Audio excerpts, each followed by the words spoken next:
말씀 에베소서 1장 17절 말씀입니다. 우리가 성령에 대해서 계속 나누고 있는데요. 오늘까지 성령에 대해서 나누고 그리고 다음 주부터는 다시 룻기로 이렇게 돌아가도록 하겠습니다. 에베소서 1장 17절 말씀 한 절인데 우리 다 같이 일어나셔서 같이 한 목소리로 봉독하도록 하겠습니다. 신약성경 311페이지입니다. 제가 가지고 있는 성경으로 신약성경 311페이지입니다. 우리 같이 한 목소리 읽도록 하겠습니다. 하나 둘 셋. 우리 주 예수 그리스도의 하나님 영광의 아버지께서 지혜와 계시의 영을 너에게 주사 하나님을 알게 하시고 아멘. 우리 다 같이 자리에 앉으시겠습니다. 살아계신 주님, 승리하신 주님, 주님을 찬양합니다. 예수 그리스도 안에서 하늘 속한 모든 비밀과 예수 그리스도 안에서 하늘 속한 모든 신령한 복을 우리에게 주시사 조금도 부족한 것이 없고 결핍된 것이 없고 하나님 앞에 늘 항상 충만함으로 이 세상 아무런 만족이 없는 세상에서 만족을 누리며 살아가게 하신 주님을 이 시간 기뻐합니다. 그렇습니다. 주님, 우리가 서로 인사한 바와 같이 고백한 바와 같이 주님 한 분만으로 충분하고 주님 한 분만으로 만족합니다. 하나님, 그것이 우리의 고백이며 하나님 주님 앞에 선포입니다. 그래서 이 만족 없는 세상에서 우리는 만족하였다, 충분하였다 그렇게 고백하며 걸어가는 우리들의 인생 되기를 간절히 소망합니다. 주님, 이 시간 우리에게 말씀을 베풀어 주옵소서. 하나님의 말씀으로 그 진리로 우리를 거룩하게 하여 주옵소서. 하나님, 주님께서 우리를 꾸짖고 나무라실 때 어린아이와 같은 심령으로 하나님 그 어린아이가 주님 품 안으로 더 파고드는 것 같이 부모의 품으로 더 파고드는 것 같이 하나님 그 사랑의 음성으로 우리에게 말씀하시는 그 하나님 앞에 하나님 그 품으로 더욱더 침잠하여 나아가는 우리들의 영혼 되어질 수 있도록 하나님 우리들의 마음을 주님 이끌어 주옵소서. 주님이 하십니다. 연약하고 부족하고 아무것도 알지 못하는 저 같은 자를 세우셔서 하나님의 능력과 하나님의 그 신실하심을 온전케 하시는 주님을 찬양합니다. 시간 말씀 주님 베풀어 주실 것을 주님 신뢰하며 예수님의 이름으로 기도합니다. 아멘. 할렐루야. 주님께서 우리의 참된 만족이 되십니다. 하나님께서 우리에게 말씀하셨을 때 하나님께서 우리를 영원을 사모하는 존재로 창조하셨다고 하셨습니다. 그 말은 무엇이냐 하면 하나님 아니고서는, 영원한 것 아니고서는 만족할 수 없는 존재로 우리를 창조하셨다, 그런 말씀입니다. 하나님께서 그 영원을 사모하는 존재로 창조하셨다는 증거를 우리에게 주셨습니다. 그것이 무엇이냐? 우리는 늘 항상 새로운 것을 원한다는 것입니다. 우리는 늘 항상 더 나은 것을 원한다는 것입니다. 우리는 지금 가지고 있는 것보다 더 많은 것을 원한다는 것입니다. 그래서 이 세상 사람들이 광고에 늘 항상 사용하는 카피가 있습니다. 이 세 가지, 여러분들이 광고를 한번 이 세상 광고를 보시면 이 세 가지로 사람들을 계속 이렇게 끌어들이는데, 그게 뭐냐면 네가 가지고 있는 것보다 더 새로운 거 너 가질 수 있을 거야. 그래서 아이폰이 1부터 6, 7, 8, 뭐 30까지 나올지도 모르겠죠. 네. 그래서 더 좋은 새 거야, newer, 그리고 better, 그리고 more 하면서 우리들의 만족이 거기에 있는 것처럼 그렇게 이 세상은 그 광고로 우리들을 끌어들이지요. 그렇지만 여러분 사셔서 아실 겁니다.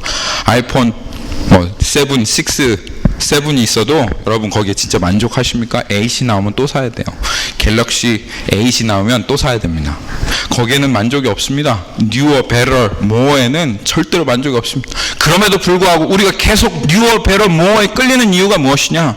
하나님께서 우리를 영원을 사모하는 존재로 창조하셨다는 것입니다. 이것이 바로 우리가 하나님이 절대로 필요하다는 것, 영원하신 그 하나님이 절대로 필요하다는 증거 중에 증거인 것입니다. 우리는 하나님 없이 살 수 없습니다.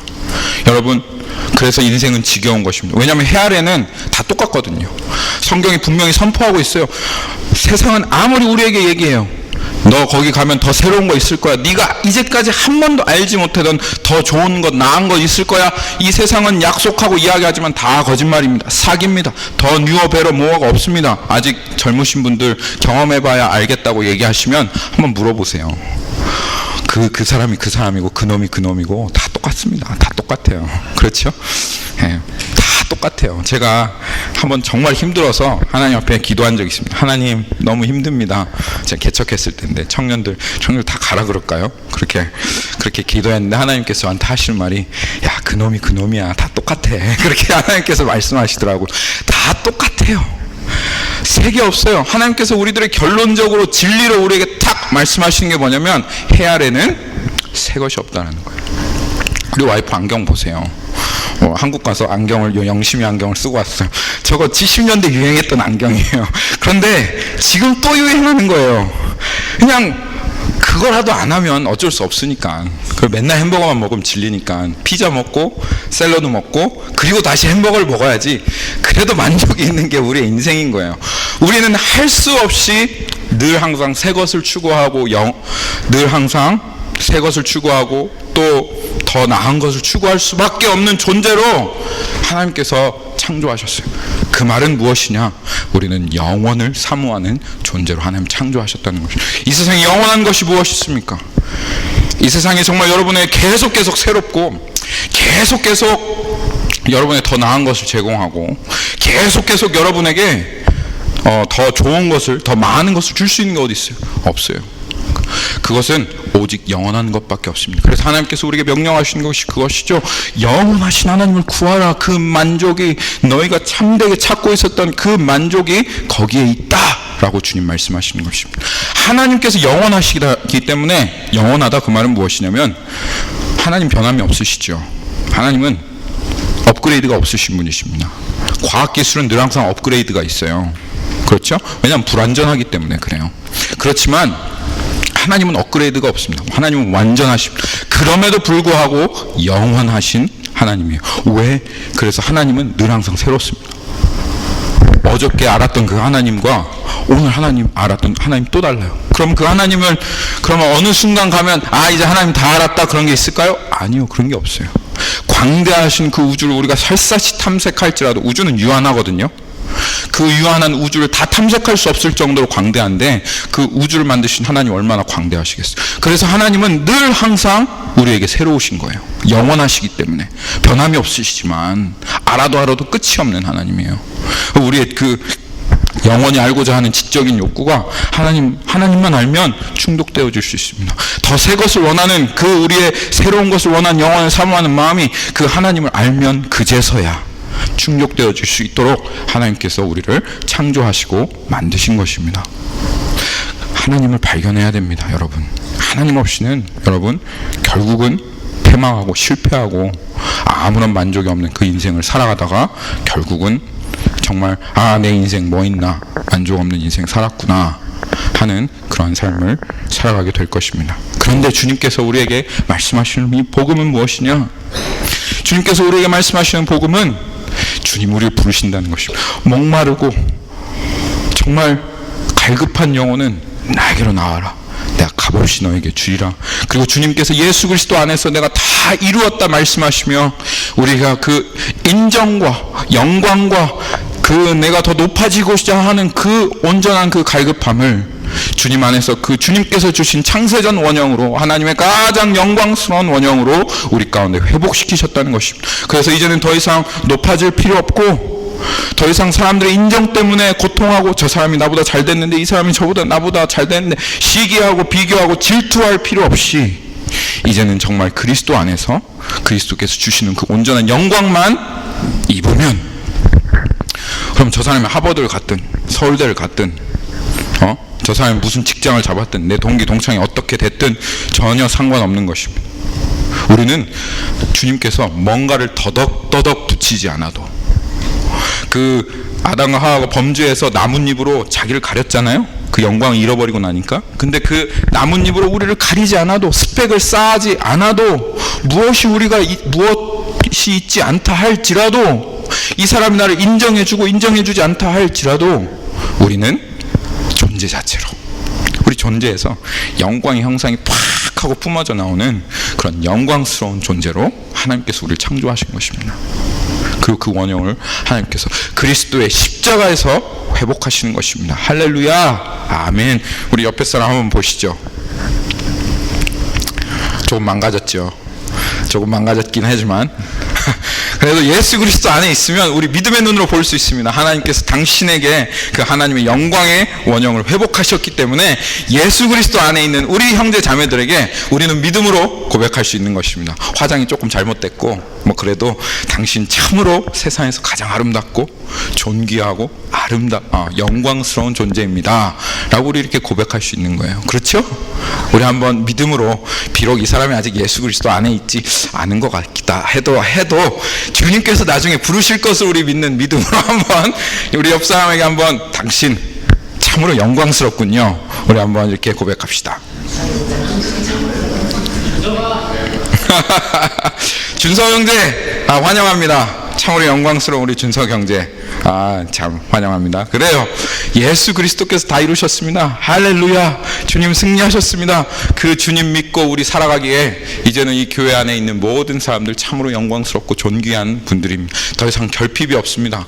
그리스도께서 그 하늘에 속한 모든 신령한 하나님의 축복과 비밀을 우리의 심령 가운데 허락하사 하나님의 영광으로 살아가게 하셨습니다. 그렇기 때문에 우리 교회는 부족한 게 없어요. 제 차가 고장 나가지고 삐걱삐걱 소리를 나도 부족한 게 없어요. 주님이면 충분한 거예요. 주님이면 그 차가 바꿔야 될 것 같긴 하지만 주님이면 충분합니다. 주님이면 충분해요. 하나님께서 우리에게 이것을 누리게 하시려고 주신 그분이 있는데 바로 성령 하나님이십니다. 하나님께서 그것을 우리들의 이 땅에서, 우리의 그 룻기에서 좀 나눴죠. 그 나오미에게 보리 6대를 주면서 내가 이거 반드시 그 약속을 유업으로 있게 하겠다 하는 그 약속을 준 그것과 똑같이 하나님께서 성령으로 그 하늘에서 결국 승리하여서 우리가 누리게 될 그 모든 기쁨과 충만함과 만족을 이 땅에서 조금도 부족함 없이 충분하게 누리고, 그리고 그것보다 더 누리게 하실 것을 약속으로 주신 분이 성령이다. 그래서 하나님께서 우리에게 보증으로 주셨다, 개런티로 주셨다, 우리가 그 얘기를 나눴습니다. 그렇습니다.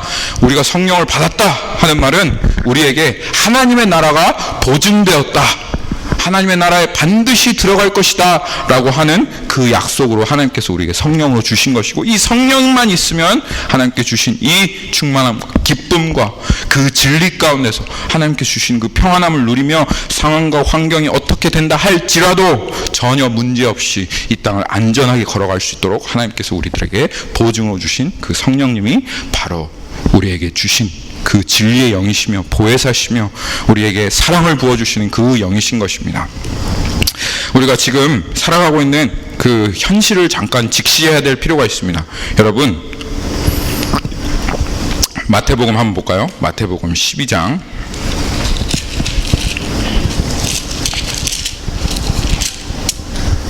마태복음 12장 28절. 예수님께서 이 땅에 오셨을 때 아주 능력을 행하시며 권능을 행하셨습니다. 그때 하나님께서 예수님께서 권능을 탁 행하시고 귀신 들린 자가 예수님 앞에 나왔던 거예요. 그래서 예수님께서 그 귀신 들린 자의 귀신을 딱 쫓아내시고 이 28절에서 하시는 말이 무슨 말씀이냐, 내가 하나님의 성령을 힘입어 귀신을 쫓아내는 것이면 하나님의 나라가 이미 너에게 임하였느니라, 이렇게 얘기했어요. 여기 한번 보십시오. 성령과 이 하나님의 나라가 보니까 말씀 보니까 관계가 있어요. 내가 성령으로 그 귀신을 쫓아내는 거면 그러면 하나님 나라가 이미 이 땅에 임했다는 거예요. 그래요, 맞아요. 여러분, 하나님의 나라가 이미 이 땅에 임했습니다. 여러분은 지금 어떤 시대에 살아가고 있냐면 예수님으로 말미암아 하나님 나라가 이 땅에 임했는데 지금 이 땅에 하나님 나라가 있어요. 근데 아직 그 하나님 나라가 완전히 완성되어지지는 않았습니다. 예수님께서 이 땅에 오실 때 그 하나님 나라가 완성되어지게 될 것입니다. 이것을 좀 신학적으로 어려운 얘기로 하면 사실 어려운 얘기도 아닌데 어려운 것처럼 그렇게 얘기하는데요. 그것을 already not yet 이렇게 얘기합니다. 하나님의 나라가 already 이 땅 가운데 임했는데 근데 아직 not yet 완성되어지진 않았다 하는 겁니다. 그래서 여러분들은 지금 어느 시대에 살아가고 있냐면 그 하나님의 나라가 이 땅에 임한 가운데 그 하나님의 나라, 임한 하나님의 나라와 그리고 완성되어질 그 하나님 나라에 지금 살아가고 있는 거예요. 여러분들은 그러면 하나님 나라가 반드시 이 땅 가운데 임하게 되어질 날이 반드시 있을 것입니다. 그러면 하나님 나라가 이 땅 가운데 임했다. 그럼 이 땅은 어떤 땅입니까? 이 땅은 어떤 땅이에요? 이 땅은 지금 하나님 나라가 이 땅에 임했지만 여전히 사단이 다스리고 통치하고 있는 것입니다. 하는 나라입니다. 그래서 성경에서 말하는 이 구원의 그림이 그냥 구원이라고 하는 것은 많은 사람들이 그렇게 믿고 그것이 잘못된 것은 아닙니다. 근데 그것은 부분적인 진리이지 총체적인 진리는 아닌 것이, 예수님 믿으면 그러면 그 천국에 들어갈 약속을 받고 그리고 그 조금 기다리다가 죽으면 천국에 가는 이런 것을 구원의 그림이라고 그렇게 생각하는데, 성경이 말하는 구원의 그림은 물론 이제 장차 임할 하나님의 나라를 생각하면 그것도 말이 되지만, 그렇지만 더 총체적이고 완전한 구원의 그림은 먼저 벌써 이미 이 땅에 임한 그 하나님의 나라로 우리가 먼저 들어가는 거예요. 그래서 골로새서에 보면 이렇게 얘기하고 있습니다. 너를 사단의 흑암의 권세에서 건져서 하나님 사랑의 아들의 나라로 옮겼다, 이렇게 써 있어요. 한번 찾아볼까요? 골로새서에. 제 말을 믿으시면 뭐 안 찾아봐도 되겠지만 아직 여기 저를 잘 모르시는 분들이 계시니까 골로새서 한번 보겠습니다. 골로새서 1장 가면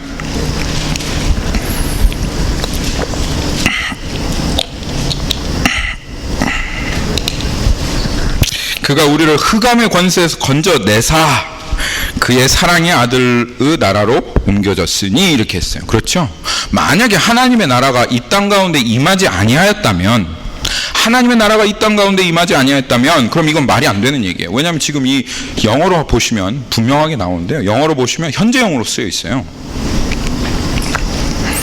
He has delivered, 현재 완료로 써 있네요. He has delivered us from the domain of darkness and transferred, 이건 과거형이죠. 벌써 옮겼다 이거예요. will transfer 이게 아니라 벌써 과거 이미 넌 옮겨졌다 이거예요. us to the kingdom of his beloved son, 이렇게 하나님께서 벌써 얘기하고 계신 거예요. 무슨 말이냐 하면 하나님의 나라가 이미 임했고 구원 받았다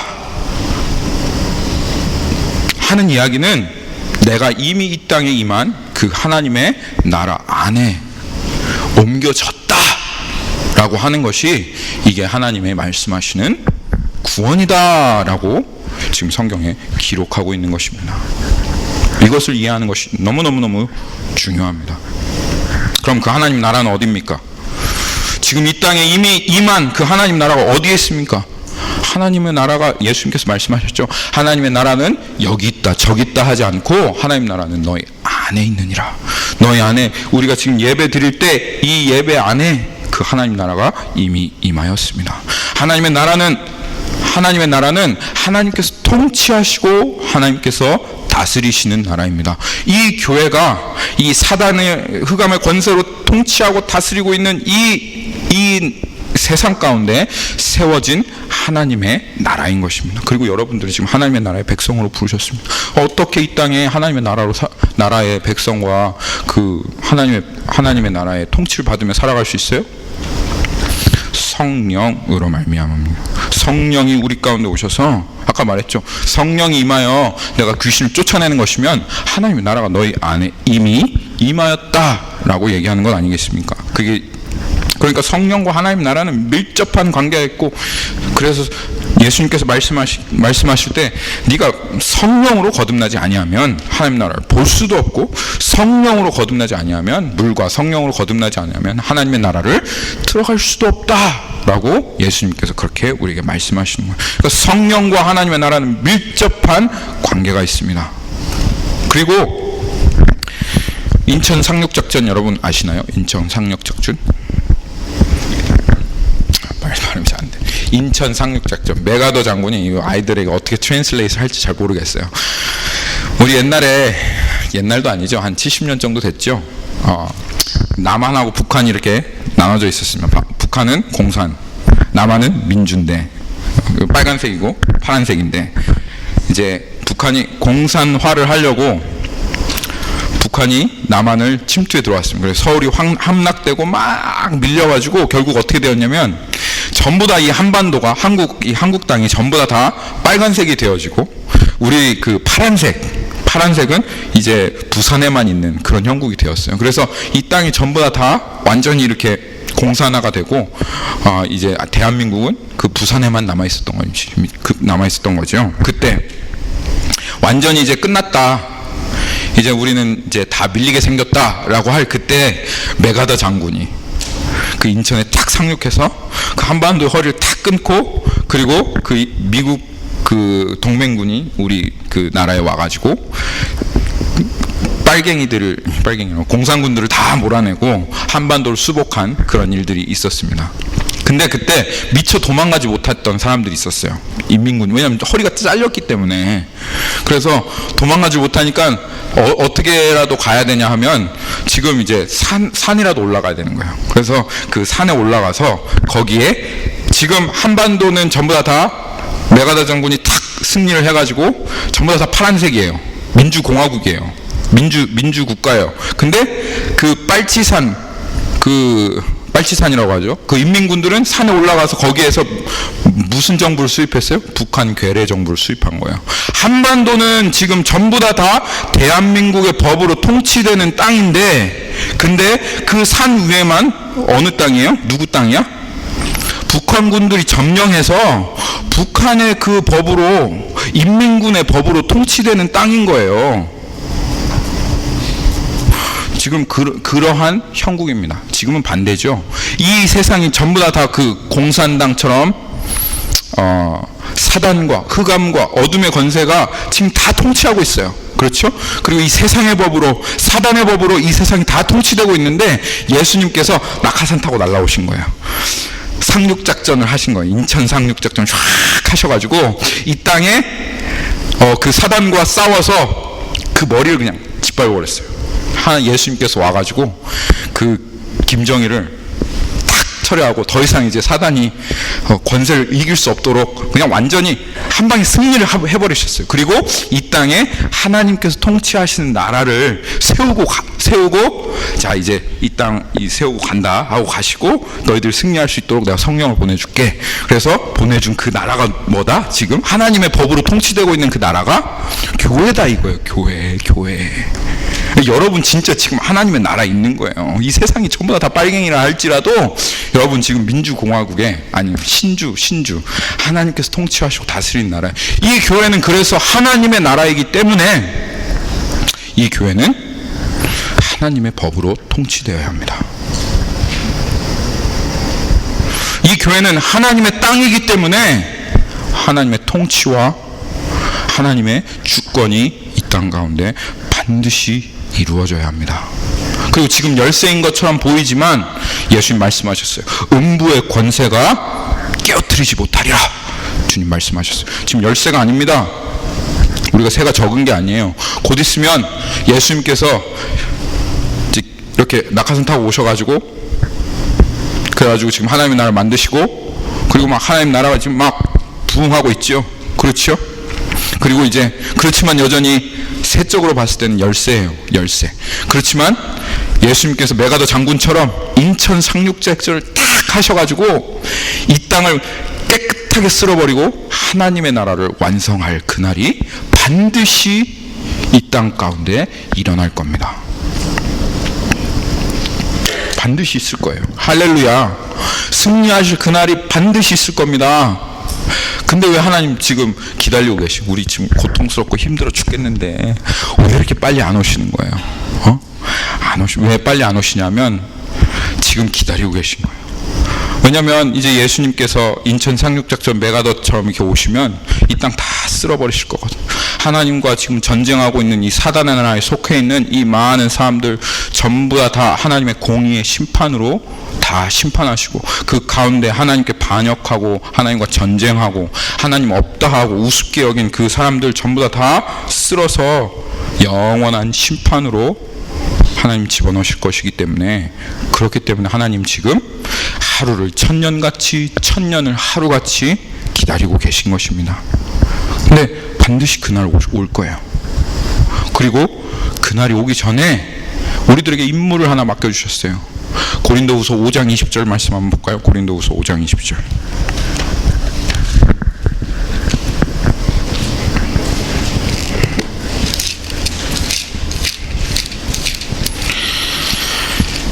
고린도후서 5장 20절에 보면 291 신약 291페이지입니다. 우리에게 주신 임무가 이거예요. 그러므로 우리가 그리스도를 대신하여 사신이 되어 하나님이 우리를 통하여 너희를 권면하시는 것 같이 그리스도를 대신하여 간청하노니 너희는 하나님과 화목하라. 너 계속 하나님과 전쟁하지 말아라. 너 계속 하나님 대적하지 말아라. 하나님 없다 하지 말고 하나님 우습게 여기지 말아라. 하나님과 화목하라. 지금 하나님께서 너 하나님과 화목하게 하신다 라고 하나님께서 우리에게 그렇게 사람들을 부르는 우리를 하나님의 사신으로 세우신 거예요. 그 사신이라고 되어 있는 그게 엠베서더 그렇게 되어 있습니다. 엠베서더 무슨 말입니까? 우리를 하나님의 대사로, 여러분들을 하나님의 대사로 한 명씩 전부 다 대사로 임명합니다. 여기는 대사관이에요. 대사관 어떠죠? 북한에 아니죠. 중국에 한국 대사관이 있어요. 중국에 한국 대사관이 있어요. 탈북자들이 그 한국 대사관에 들어가려고 멀리서 보고 있습니다. 그리고 딱 봤다가 그 공안들이 잠시 한눈 파는 사이를 타서 그 탈북한 그 북한 그 탈북자가 생명을 걸고 막 달려갑니다. 그래가지고 막 그 공안들이 막 호루라기를 보면서 쟤 잡아라 막 하면서 쫓아가도 죽자 살자 달려갑니다. 근데 그 대사관 안으로만 쏙 들어가면 어떻게 되죠? 못 잡아요. 공안이 거기서는 못 따라와요. 아무리 거기가 중국 영토 안에 있다 할지라도 그 대사관은 치외법권이 적용되는 땅이죠. 거긴 대한민국 땅이에요. 그렇죠? 대사라고 하는 것은 그런 것입니다. 여긴 대사관입니다. 하나님의 대사관. 그리고 여러분은 하나님의 사신, 엠베서더로 한 사람 한 사람 부르심을 받은 사람입니다. 그래서 그 하나님의 대사로서 이 땅에 가서 너 하나님께서 지금 기다리고 계신다. 돌아와라. 하나님께서 너와 화목하기를 원하십니다. 하나님 다시 너와 좋은 관계를 맺기 원하신다 하는 그 복음의 기쁜 소식을 전하도록 하나님 앞에 부르심을 받은 여기 있는 사람들 한 사람 한 사람입니다. 너무너무 기쁜 소식이지요. 너무너무 기쁜 소식입니다. 제가요 지금 미국에 산 지가 13년이에요. 영주권을 아직도 안 줘요. 13년을 살았는데도 아직도 영주권을 안 줘요. 미국 시민권 따기가 하늘 그렇게 별 따기처럼 어려워요. 캐나다 국민 되기가 그렇게 어려워요. 호주에 이민 가기가 그렇게 어려워요. 돈을 수없이 주고 이민을 가야 됩니다. 근데 하나님께서 이 하나님의 나라를 그 문을 활짝 열어놨어요. 우리와 화목하기 위해서 그 예수 그리스도 그 아들을 십자가에 못 박혀 죽으심으로 말미암아 누구든지 나에게 값없이 나와라. 내가 너에게 내가 하늘 나라의 시민이 되는 그 시민권을 믿음으로 말미암아 주겠다. 야 진짜 미국도 이렇게 영주권을 안 주는데 하나님께서는 정말 그 귀한 하나님 나라의 시민권을 믿음으로 나오는 자에게 거저로 주십니다. 이 기쁜 소식 얼마나 기쁜 소식이에요. 야 너희들 영주권 못 받아서 시민권 못 받아서 지금 애통해하고 있지. 내가 더 좋은 거 줄게. 하나님 나라의 시민권, 하나님 나라의 이 영주권 그냥 나옵니다. 바로 믿었다면 이런 거 없이 그냥 바로 나옵니다. 하나님 바로 주신다 이거예요. 오늘 하나님께서 여러분 부르십니다. 받기 원하십니까? 오십시오. 주님 예수 그리스도 믿는다 고백하십시오. 그러면 바로 주시는 겁니다. 그 대사로 우리가 부르심을 받은 거예요. 할렐루야. 아멘. 할렐루야. 아멘. 아멘 있죠. 아멘. 그런데 아까 뭐라고 했죠? 이게 어려운 거예요. 뭐냐면 지금 하나님 나라가 이 땅에 임했는데 아직 완성되어지진 않았어요. 그리고 이 하나님 나라랑 이 세상 그 사단의 나라가 서로 공존하고 있는데, 근데 이 세상 나라가 하나님 나라에 우호적이냐? 이게 아니에요. 걸핏하면 시비를 걸고 싸우고 대적하고 원수짓을 해요. 그러니까 우리는 하나님 나라의 대신으로 부르심을 받아서, 만약에 이 사람들 그냥 사랑만 하면 되면, 사랑만 하면, 그럼 사랑만 하면 좋죠. 간단해요. 그냥 사랑만 하면 되는구나, 이렇게 하면 간단해요. 근데 또 이 세상과 또 사랑만 하는 게 아니라 또 전쟁도 해야 되는 거예요. 한마디로 사랑과 전쟁이에요. 사랑과 전쟁. 이게 어려운 거예요. 그래서 이 사단의 편에 완전히 가입해가지고 사단과 짝짝꿍을 이렇게 맞은 이 사람들을, 그리고 이 사람들과 이렇게 그 배후에 있는 세력과 전쟁을 하면서 그 사람들을 또 사랑을 해서 우리 편으로 이렇게 들어와. 거기 있으면 안 돼. 거기 있으면 망해. 하고 이렇게 끌어와야 되는 거예요. 그럼 여기서는 싫어. 난 여기가 좋은데 이렇고, 또 그러도 또 막 유혹이 찾아오고 막 싸움을 해야 되고 막, 그러니까 이게 막 전쟁을 해야 되는지 사랑을 해야 되는지, 이게 우리가 이 땅에 하나님의 대사로 살아가는 이게 정말 너무 힘든 거예요. 그렇죠. 너무 힘들어요. 그때 우리에게 하나님께서 반드시 있어야 된다. 정말 이 헷갈리고 힘들고 어려운 대사로 이렇게 살아가는 이 땅에 우리가 반드시 있어야 될 것이 무엇인가를 말씀하시는데, 그것이 뭐냐면 바로 뭘까요? 네? 성령? 뭘까요? 그것을 지혜라고 합니다. 지혜. 아시겠어요? 우리에게는 이 세상에서 이 모든 것들을 감당하며 우리가 하나님의 대사로 살아가기 위해서는 정말 우리에게 지혜가 필요해요. 지혜. 그래서 우리 디모데 후서 한번 볼까요? 디모데 후서 3장 15절. 하나님께서 우리에게 정말 주시기 원하시는 게 이거예요.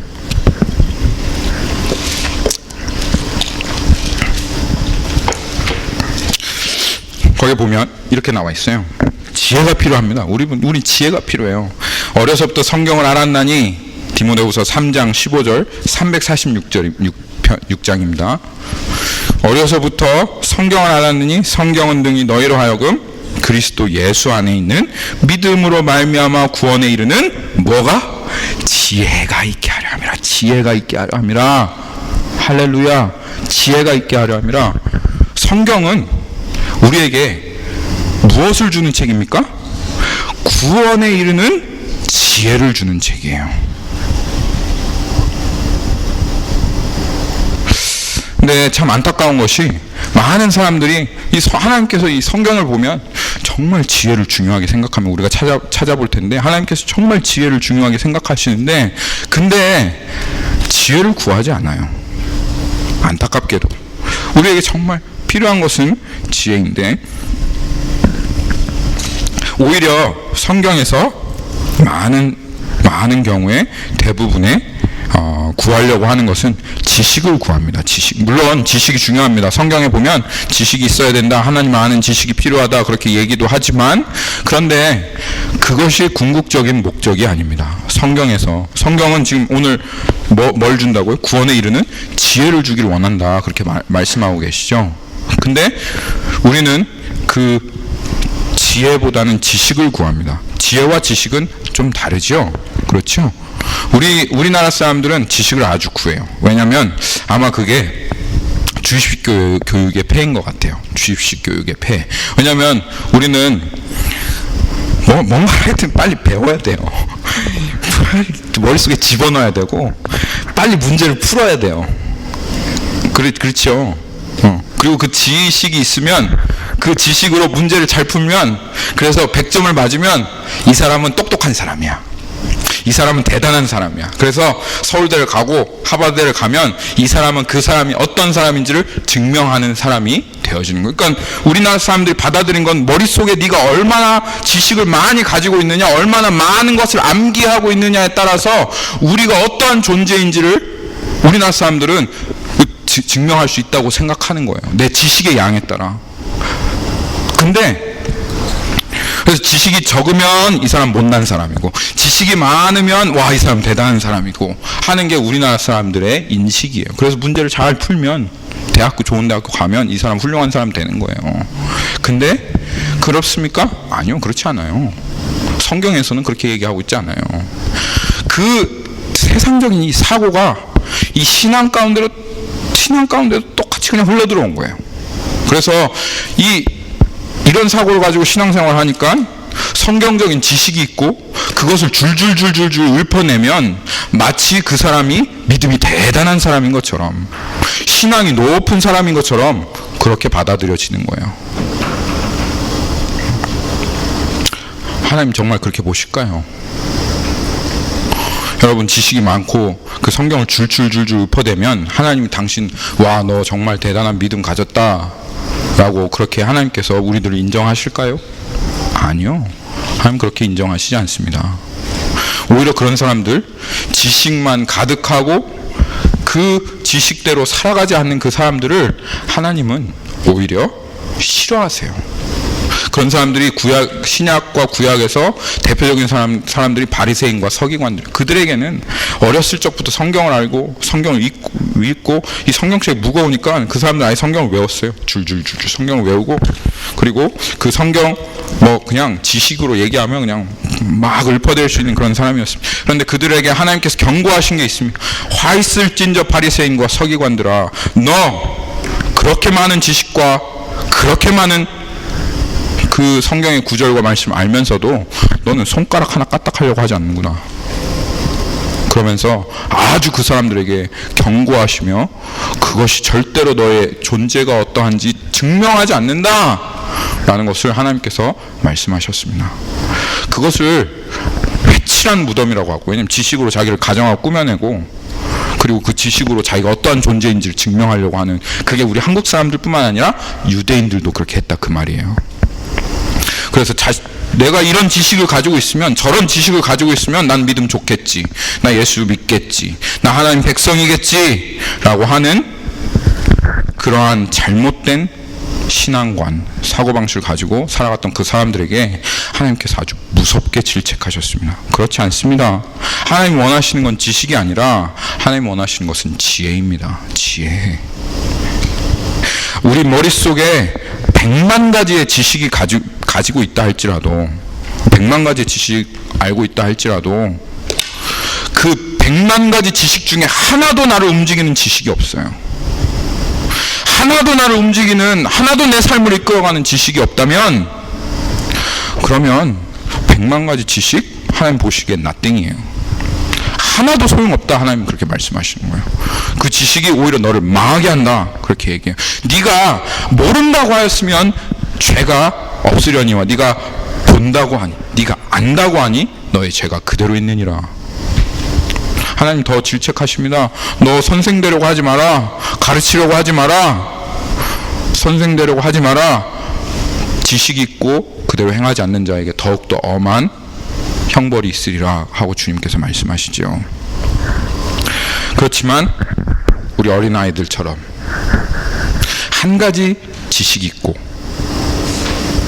그렇지만 그 한 가지 지식이 살아있는 지식이 되어서 나의 삶을 움직이고, 그리고 그 지식이 우리의 삶 가운데 적용되고, 그리고 그 지식이 나의 삶을 변화시키고 이끌어간다면, 오히려 100만 가지 지식을 가지고 있고 하나도 움직여지지 않는 죽은 지식을 가지고 있는 사람보다 그 한 가지 지식으로 그것이 지혜가 되어서 우리의 삶을 이끌어가는 이 사람이 오히려 하나님 앞에 구원에 가까운 사람입니다. 이것이 구원에 이르는 지혜입니다. 구원에 이르는 지혜. 이 세상 여러분들 많은 사람들의 간증을 한번 보십시오. 많은 사람들의 간증을 보면 그 사람들 처음부터 많은 것으로 시작하지 않았어요. 훌륭한 선교사도 딱 한마디 말씀, 하나님이 세상을 이처럼 사랑하사 독생자를 주셨으니 이는 저를 믿는 자마다 멸망치 않고 영생을 얻게 하려 함이라 하는 그 한 말씀, 그 한 말씀이 단지 지식이 아니라 그 삶을 이끌어가는 말씀이 되어서 그 사람이 그 한 말씀 정말 따르고 순종하고 그것으로, 그 말씀으로 하나님 나를 사랑하신다는 그것 때문에 견딜 수 없이 그 길을 가다 보니 나중에는 참으로 훌륭한 사람이 된 것입니다. 훌륭한 정말 하나님의 믿음의 사람이 되어진 것입니다. 하나님께서 우리에게 지혜를 원하십니다. 지혜는 무엇일까요? 지혜는 지식과 다릅니다. 지혜라는 것은 뭐냐면 히브리서가 말씀하고 있는 것처럼 들은 바 이 복음의 말씀이 나의 믿음과 결부되어서, 단지 지식이 아니라 나의 믿음과 결부되어서 그 믿음으로 말미암아 내 삶에서 나타나는 것입니다. 그 한 지식이, 한 말씀이 나의 삶에 실제로 나의 삶을 이끌어가고 나의 삶을 인도하며, 그리고 그 삶에서 정말 사라지게 되어지는 그러한 것이 되어지는, 능력이 되어지는 그것이 바로 지혜입니다. 지혜, 그 지혜예요. 여러분, 예수님 말씀하셨잖아요. 여기에 교회를 처음 나오신 분들이라도 이 말은 아마 많이 들으셨을 거예요. 서로 사랑하라. 서로 사랑하라. 뭐 여기 교회 안 나와도 서로 사랑하라고 예수님이 하신 말이야 라고 하는 거 못 들은 사람 있어요? 없어요. 서로 사랑하라는 말 못 들은 사람 없습니다. 내가 너희를 사랑하는 것 같이 너희도 서로 사랑하라 하는 말 못 들은 사람 없어요. 근데 그 지식이 다 있죠. 그 지식이 다 있는데, 근데 그거 어떻게 사랑하냐 이거예요. 분명히 예수님께서 서로 사랑하라고 했는데 어떻게 내 옆에 있는 형제 자매 사랑하냐 이거예요. 내가 사랑하는 여자친구가 삐졌어, 토라졌어요. 그래가지고 그때 서로 사랑하라고 하시는 그 하나님의 말씀을, 그래 서로 사랑하라고 했지, 그러면 지금 이때 토라지고 삐진 이 와이프한테 어떻게 해야 될까? 이 여자친구한테 어떻게 해야 될까? 어떻게 하는 게 서로 사랑하는 걸까? 서로 사랑한다는 건 알지만 어떻게 하는 게 서로 사랑하는 걸까? 그것을 고민하는 거예요. 그리고 주님이 말씀하신 대로 서로 사랑하라는 명령으로 지금 내 앞에 펼쳐진 이 사람과 이 상황 가운데 그 서로 사랑하게 되어지는 거예요. 그게 지식과 지혜의 차이입니다. 어떤 청년이 교회 안 나와요. 저 교회 안 나온 청년 어떻게 해야 되지? 저 청년을 어떻게 하면 사랑할 수 있을까? 고민하고 그 청년에게 정말 저 청년이 정말 좋은 게 뭘까? 어떻게 하면 서로 사랑하라고 하는 그 명령을 저 청년에게 할 수 있을까? 저 자매에게 할 수 있을까? 고민하는 거예요. 만약 하나님께서 성경책에 아주 그냥 우리의 상황과 조건을 전부 다 기록해놓은, 여자친구가 삐지면 이렇게 하는 게 서로 사랑하는 거고, 남자친구가 토라지면 이렇게 하는 게 서로 사랑하는 거고, 저 교회 청년이 안 나오면 이렇게 하는 거다. 그러면 이 성경책이요 무한정 늘어나서 들고 다닐 수도 없을 거예요. 아마 도서관에다 성경책을 다 진열해 놓고, 자, 저 여자 삐졌네, 거기 360권 178페이지 찾아봐, 거기에 2700줄이야 거기 찾아보고 할 수 있을 거예요. 그렇죠? 근데 하나님께서 원하신 게 그게 아니에요. 우리가 기계처럼 매뉴얼 다 갖고, 그리고 이런 일이 있네? 그래, 하나님 서로 사랑하시라고 했는데, 그래 어디로 찾아볼까? 그래서 도서관 막 2층에 올라가가지고 몇 권 꺼내가지고 그거 보고 이렇게 하면 되겠구나 라고 하는 이런 로버트처럼 그렇게 하기를 하나님께서 원하시지 않는다 이거예요. 하나님 원하시는 건 뭐냐면, 하나님께서는 우리가 지혜를 얻기를 원해요. 어떻게? 하나님께서 분명히 서로 사랑하라고 하셨는데, 야, 저 형제, 저 사람 정말 어떻게 하면 사랑할 수 있지? 하나님 예수 그리스도가 나의 주인 것 실제예요. 예수님 한 분만으로 충분하다는 것 실제야. 주님 한 분만으로 만족하다는 건 나에게 있어서 실제인 거예요. 근데 내 삶의 이 구체적인 영역에서 어떻게 예수님 사랑할 수 있지? 어떻게 주님 주인 되실 수 있지? 어떻게 주님 한 분만으로 만족할 수 있지? 하고 주님 앞에 깊이 고민하고 그것을 주님 앞에 구하고, 그래서 하나님의 선하시고 온전하시고 기쁘신 뜻이 무엇인지를 분별해서 그 원리가, 하나님께서 서로 사랑하고 주님이 나의 주시라는 그 원리가 우리의 삶에 실제적으로 적용되고 사라지고 정말 그 일이 우리들 가운데 일어나는 이것이 성경이 우리에게 주기 원하는 구원의 지혜이다 그 말이에요. 구원의 지혜. 구원의 지혜이다. 이거. 성령님께서 이 구원의 지혜를 주기를 원하십니다. 그래서 이렇게 살아가는 사람, 그냥 지식만 있고 신학적인 지식을 달달달 읊어내며, 그리고 정말 똑바로 하나도 틀리지 않는 그 성경 말씀을 이렇게 줄줄줄 이야기해내는 그런 사람 말고, 정말 하나님 앞에 이 하나님의 뜻을 궁금해하고 고민하고 하나님의 뜻을 발견하길 원해서 기도하며 주님께 은혜를 구하는 그 사람들에게는 이 지혜가 충만해요. 그들에게는 지식뿐만 아니라 그들의 삶에는 주님과 씨름하고 고민했던 간증이 있습니다. 증거가 있습니다. 너 하나님 경험한 거 말해봐. 하나님 너 정말 하나님 너의 삶에서 하신 거 한번 얘기해봐. 하면 성경 뭐 어디에는 몇 구절 있고 저기에는 몇 구절 있고 뭐 신학적으로 이건 저거가 맞네, 이것이 옳네, 저것이 틀리네, 이렇게 얘기했던 그 사람들 입이 탁 하고 닫힙니다. 그냥 그 사람은 지식으로밖에는 성경 말씀 받지 않았기 때문에 그래요. 근데 정말 하나님 말씀을 하시는 구원의 지혜를 알기 원하는 이 사람들은 그것으로 깊이 궁리하고 고민하며 그 길을 걸어가며 마침내는 주님께서 발견하시게 하시고 주님께서 주시는 그 지혜를 발견해서 그것을 살아가는 사람은 그 인생 가운데 지혜가 충만합니다.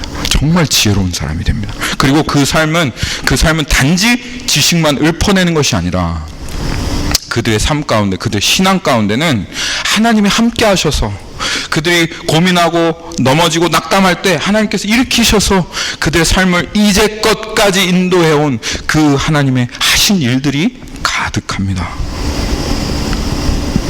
그리고 그들에 가면 나 지금 이런 상황에 이렇게 했어요 하고 물어보면 그들은 야 몇 구절 몇 장 찾아봐, 거기에 있으면 이렇게 하면 되잖아, 이렇게 얘기하는 게 아니라 나 이렇게 하나님 앞에 고민했었는데 주님이 이런 일을 하셨고 이런 말씀을 통해서 하나님이 여기에서부터 이 기가 막힐 웅덩이에서 나를 벗어나게 하셨어 라고 하는 그러한 삶의 하나님을 경험한, 하나님과 인격적으로 교제하고 동행한 그 삶의 간증이 넘쳐나는 거예요.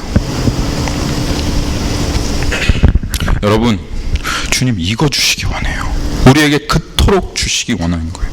이거 구해야 합니다. 지식도 있어야 됩니다. 물론 지식도 있어야 돼요. 하나님 더 알아가야 합니다. 하지만 그 알에서 그치지 않고, 지식에서 그치지 않고 하나님께서 주시는 이 지혜가 우리 가운데 있어야 됩니다. 그래서 야고보서 한번 보십시오. 야고보서 1장 5절.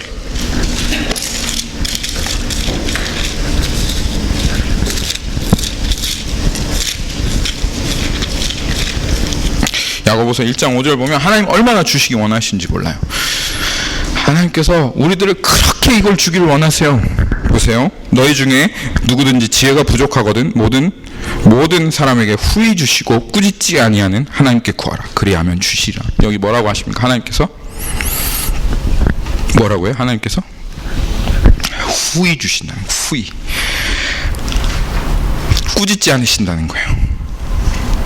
야, 너 그것도 모르냐? 너 지금 신앙생활이 몇 년째인데, 너 지금 너 목사 몇 년째야, 너 집사 몇 년째야, 너 그렇게 성경 공부하는 게 몇 년째냐고, 근데 몰라? 하고 이렇게 하나님께서 꾸짖지 않으시고 우리에게 후히 주신다는, 후히는 뭐죠? 하나를 구하면 세 개를 주신다는 거예요. 하나님, 저 앞에 있는 저 사람 어떻게 사랑해야 될까요?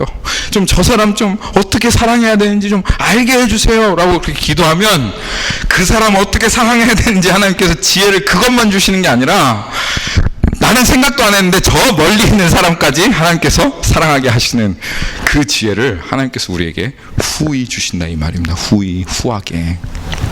하나님 정말 우리에게 이 지혜 주기를 원하세요. 또 다른 말씀 한번 볼까요? 잠언 말씀도 한번 볼까요? 잠언. 성경에 주옥 같은 말씀이 참 많습니다. 잠언 8장 32절 말씀입니다. 잠언 8장 32절부터 조금 길지만 12절 9장 12절까지 한번 읽어볼게요.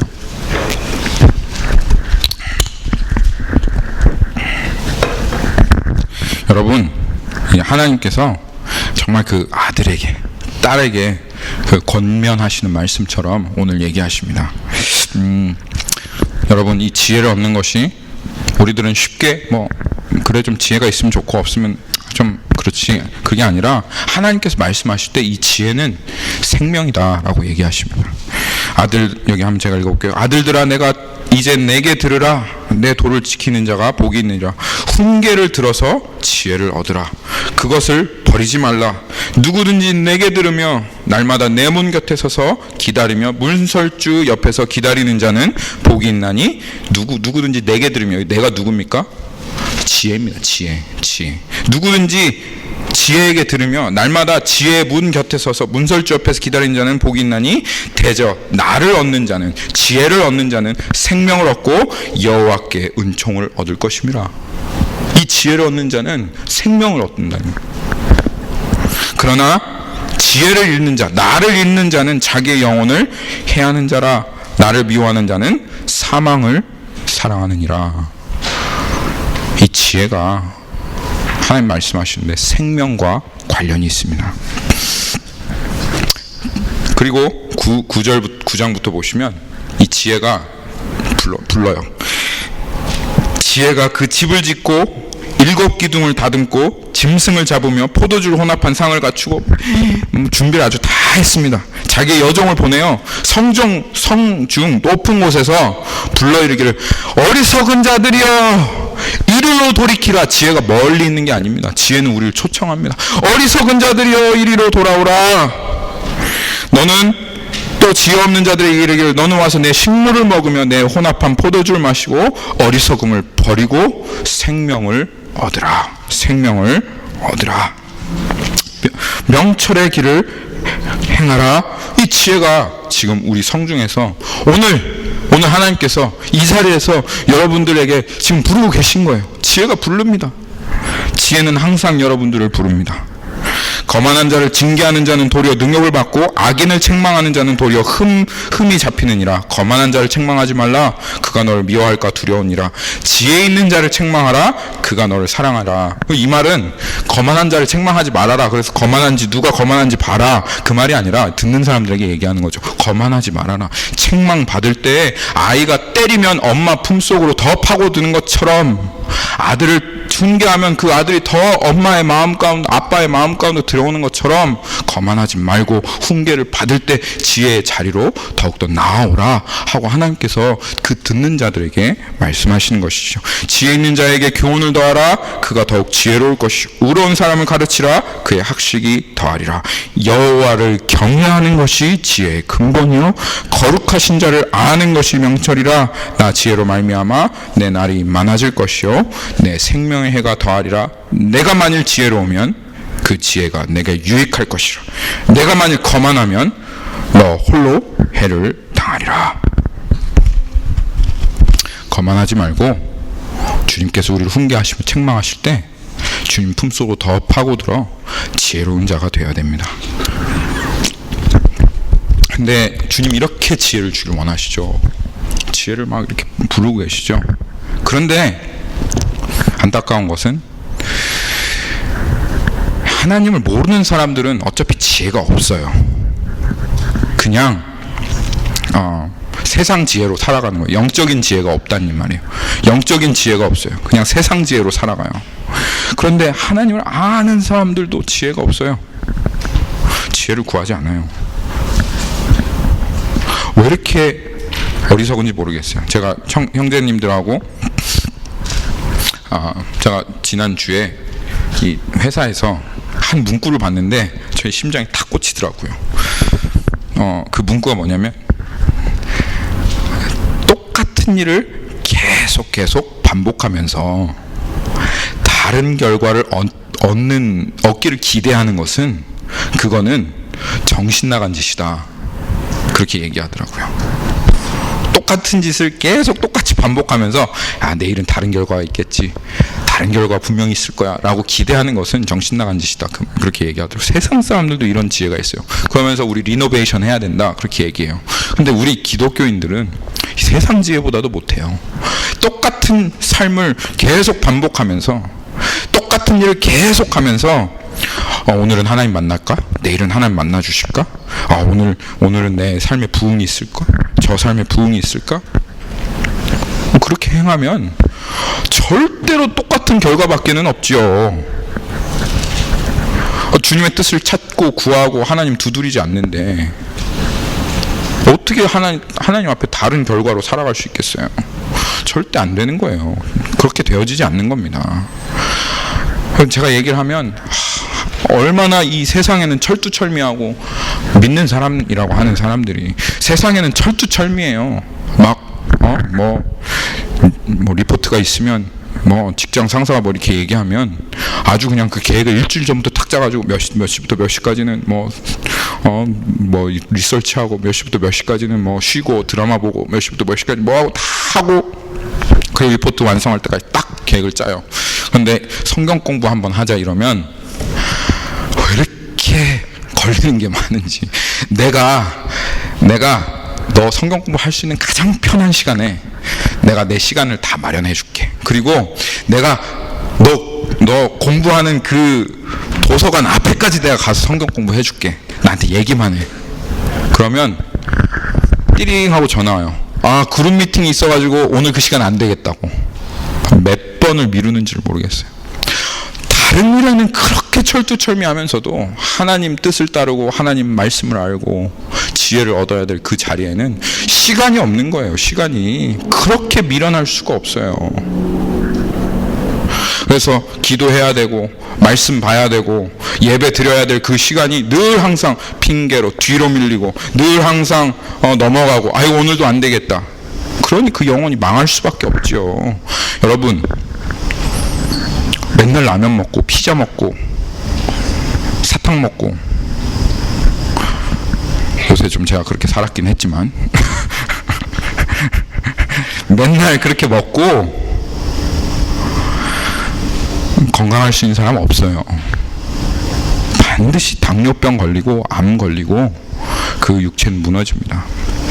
이 육체 몸 하나 관리하는데도 운동해야죠. 꼬박꼬박 운동해야죠. 먹는 것 조절해야죠. 그리고 다이어트 해야죠. 가꿔야죠. 그래야지 건강을 유지할 수 있는 게 이 몸입니다.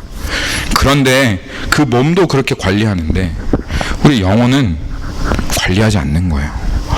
잡다한 것들 우리 영혼에 마구마구 섭취하고 먹으면서 그렇게 살면 그럼 당연히 영혼의 당뇨병 걸리지 않겠어요? 영혼의 암 걸리지 않겠어요?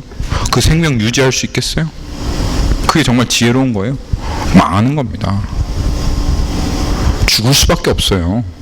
왜 하나님 나에게 은혜 안 주시냐고? 당연하죠. 그렇게 살아가는데 어떻게 하나님께서 은혜를 주시겠어요?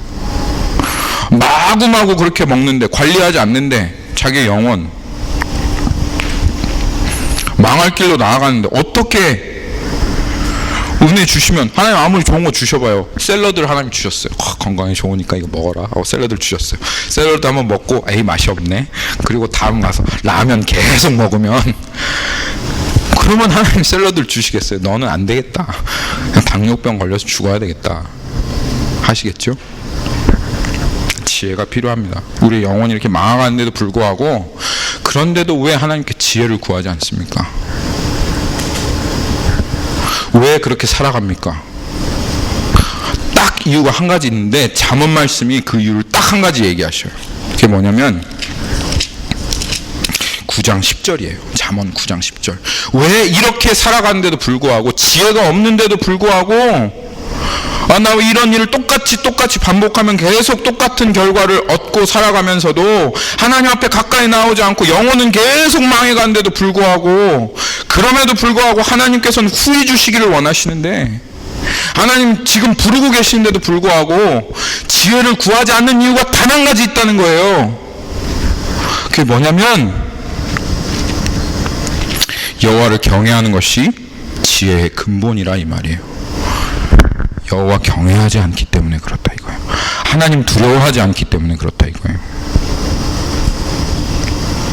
거룩하신 자를 아는 것이 명철이니라. 거룩하신 자 앞에 나아가지 않기 때문에 그렇다 이거예요. 하나님 두려움이 없기 때문에 지혜를 구하지 않는다는 거예요. 우리에게 하나님께서 하나님 두려워할 줄 아는, 하나님이 얼마나 거룩하신 분인지를 아는 그 지혜가, 그 근본이 필요합니다. 우리 회개해야 합니다. 하나님 두려워하지 않으시는 분 이 자리에 계시면 오늘 주님의 말씀 앞에 하나님 죄송합니다. 제가 하나님 두려움 없이 막 살았군요. 하나님, 제가 하나님 두려워하고 다시 하나님께로 나아가겠습니다. 하나님, 저에게 지혜를 주십시오. 하나님, 저에게 학식을 더하여 주옵소서. 하나님, 정말 나의 영혼이 살 수 있는 그 생명에 이르는 하나님, 저에게 지혜를 주십시오. 그렇게 하나님 앞에 회개하고 나아가면 기쁜 소식은 무엇이냐? 하나님께서 오늘 에베소서 1장 17절 말씀과 같이 우리에게 지혜 자체를 주신다는 겁니다.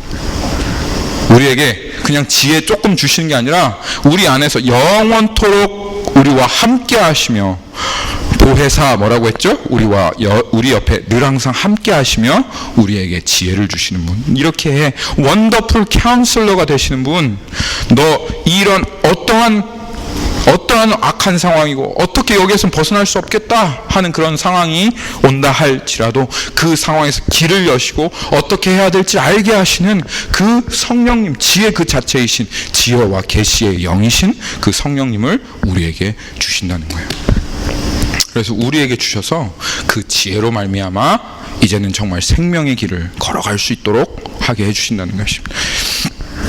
이사야서 55장 가면 찾지 않겠습니다. 시간이 없기 때문에. 이사야서 55장 가면 이런 말씀이 있습니다. 내 생각은 너의 생각과는 다르다. 내 생각이 하늘과 같고 너의 생각은 땅과 같다. 내 생각이 높음이 하늘과 같고 너의 생각이 낮음이 땅과 같다.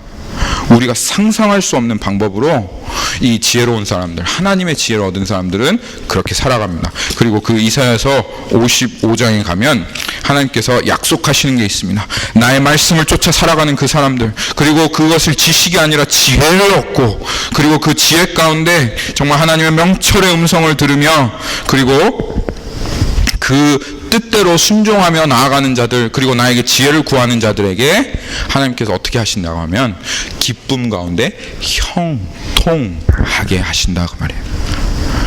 형통하게 하신다. 그들을 통해서 나의 모든 일이 형통하게 되리라 하고 말씀하십니다. 그렇습니다. 이 지혜로 말미암아 우리가 살아갈 때 하나님의 그 뜻이 이 땅 가운데 반드시 이루어질 수 있도록 하나님이 우리를 형통하게 하십니다. 오늘 이 예배 가운데 하나님의 말씀 듣고 우리가 지혜를 구해야 되겠죠? 그렇죠? 지혜를 구하고 더 이상 어리석은 사람 되지 말고 그 구원에 이르는 지혜를 가지고 하나님 지혜 주십시오. 주님 반드시 후히 주십니다. 그리고 그 지혜를 얻어서 그 삶에서 정말 주님의 말씀 안에서 형통하게 되시는 그런 모든 분들이 되시기를 예수 그리스도의 이름으로 축원합니다. 같이 기도하도록 하겠습니다. 살아계신 주님 감사합니다. 오늘 우리에게 말씀하여 주시니 감사합니다. 하나님, 우리를 부르시고 우리를 인도하시는 주님을 찬양합니다. 하나님, 형통의 약속, 바로 지혜의 약속입니다. 하나님, 그렇습니다. 주님 말씀하셨습니다. 너희는 비둘기처럼 순결하고 뱀처럼 지혜로우라 주님 말씀하셨습니다. 주님, 우리에게 지혜가 필요합니다. 하나님, 꾸짖지 아니하시고 후히 주시는 주님께서 우리 성도들에게 하나님이 구원에 이르는 지혜로 충만하게 하여 주십시오. 그래서 이미 임한 그 하나님 나라의 대사로서 이제는 임하게 될 그 완성되게 될 그 하나님의 나라에서 살아가기에 조금도 부족함이 없는 그리스도의 지혜롭고 현명한 대사가 되어서 하나님 앞에 현명한 아내로 현숙한 정말 그 신부와 같이 하나님 주님을 기쁘시게 하고 주님의 선하시고 기쁘시고 온전한 뜻을 분별하며 하나님 이 땅 가운데 능히 승리하고 형통한 삶을 살아가는 하나님의 백성들 되도록 주님 인도하소서.